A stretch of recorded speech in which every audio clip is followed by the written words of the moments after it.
যেভাবেই হোক আব্বা জিনিসটা জানতে পেরেছেন। জানতে পারার পরে যতটুকু আমার মনে পড়ে, উনি কানটা এইভাবে ধরে টেনে আমাকে নিয়ে গেলেন। উনি যখন জানলেন ব্যাপারটা, লোকটা ওরা যেখানে সাধারণত বসতো কাজের ফাঁকে ফাঁকে যেখানে রেস্ট করতো, ওখানে ওই লোকটা বসা ছিল। উনি কানটা টেনে ধরে আমাকে নিয়ে গেলেন, নিয়ে গিয়ে আমাকে বললেন যে ওকে সরি বলো। শুনছি,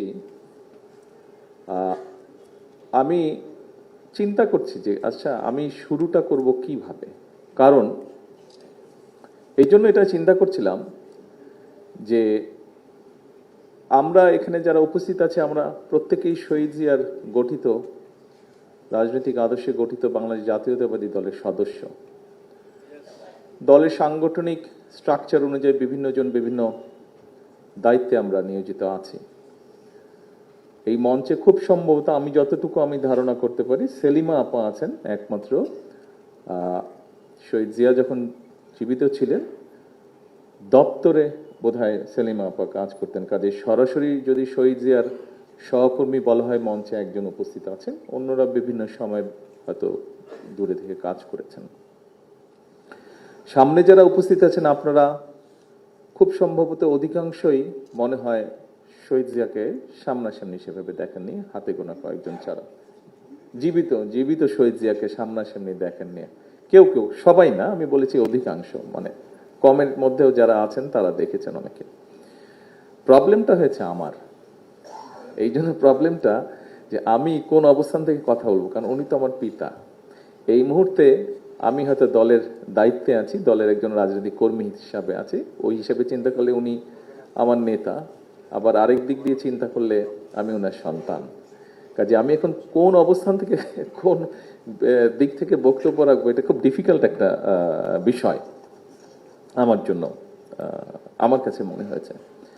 বক্তব্যের শুরুতে যেহেতু আমি ওনার সন্তান, সেজন্য আমি আমার দুটো এক্সপিরিয়েন্স আপনাদের সামনে আমি শেয়ার করতে চাই। তারপরে হয়তো আপনাদের সামনে আমি তুলে ধরার চেষ্টা করব যে রাজনৈতিক অবস্থান থেকে, অর্থাৎ ওনার দলের একজন কর্মী হিসাবে ওনার সম্পর্কে আমার বক্তব্য আজকের এই অনুষ্ঠানে। এক্সপিরিয়েন্স প্রথম যেটি, সেটি হচ্ছে এই ঘটনাটি খুব সম্ভব 75-6 দিকে হবে ঘটনাটি। স্বাভাবিক, সকলের বাসার বিভিন্ন কাজে সহযোগিতা করার জন্য মানুষজন থাকে। আমাদের পাশেও মানুষজন ছিল বাসার কাজে, হাউসকিপিং সহ বিভিন্ন কাজে সহযোগিতা করার জন্য। তখন বয়স কম, স্বাভাবিকভাবেই এই বয়সে 12-13 বছর বয়সের একজন ছেলের সে কিরকম তখন সে মানুষে থাকতে পারে, এটা আপনার ধারণা। দুষ্ট প্রকৃতির ছেলে, যা ইচ্ছা হচ্ছে তাই করার চেষ্টা করছে, যা ইচ্ছা হচ্ছে তাই বলার চেষ্টা করছে। এবং স্বাধীনতার পর এখন যেরকম আনফর্চুনেটলি দেখা যায় যে সোশ্যাল মিডিয়াতে বুলিং হয়, তো স্বাধীনতার পর আমরা তখন ছোট, বিভিন্ন পাকিস্তানের মাত্র গিয়েছি, পাকিস্তানি বেশ কিছু শব্দ যেগুলো দিয়ে মানুষকে বুলিং করা যায়, এরকম শব্দ আমরাও শিখেছি তখন স্কুল থেকে, এরকম শব্দ। তা আমি সেরকম কয়েকটি শব্দ আমাদের বাসার যে কোনো একজন সহকারী যা ছিল, যারা কাজে সহযোগিতা, তাদের উপরে আমি এরকম একটু বুলিং করলাম। যেভাবেই হোক আব্বা জিনিসটা জানতে পেরেছেন। জানতে পারার পরে যতটুকু আমার মনে পড়ে, উনি কানটা এইভাবে ধরে টেনে আমাকে নিয়ে গেলেন।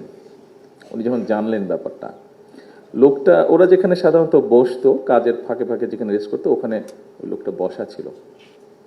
উনি কানটা টেনে ধরে আমাকে নিয়ে গেলেন, নিয়ে গিয়ে আমাকে বললেন যে ওকে সরি বলো। উনি আমাকে বাধ্য করলেন ওকে সরি বলার জন্য। যাই হোক, তখন মারের ভয়ে যেভাবেই হোক, শাসনের ভয়ে আমি তো সরি বলেছি। উপস্থিত নেতৃবৃন্দ, কর্মী ভাইরা, এই ঘটনাটি আপনারা যে শুনলেন, আপনাদের সামনে যেভাবে আমি তুলে ধরলাম ঘটনাটা, কানটা ধরার স্টাইলটা যেটা দেখালাম, নিশ্চয়ই আপনারা খুব মজা পেয়েছেন। বাট আমি মজা দেওয়ার জন্য আপনাদেরকে ঘটনাটা বলিনি। আমি ঘটনাটা আপনাদের সামনে উল্লেখ করেছি, এটি আমাদের সামাজিক বা পারিবারিক শিক্ষার একটি বিষয় আছে এখানে।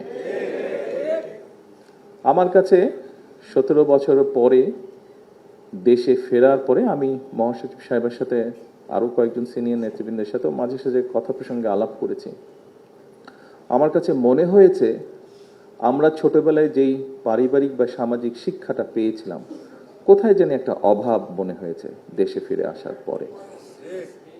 এরকম একটা বিষয়ের মনে হয় অভাব আছে, কোথাও একটা অভাব। হয়তো আপনারা আরো ভালো বলতে পারবেন যারা আছেন আপনারা এখানে। এরপরে আমি মনে করি যে এই বিষয়টিতে বোধহয় আমাদের নজর দেওয়া উচিত।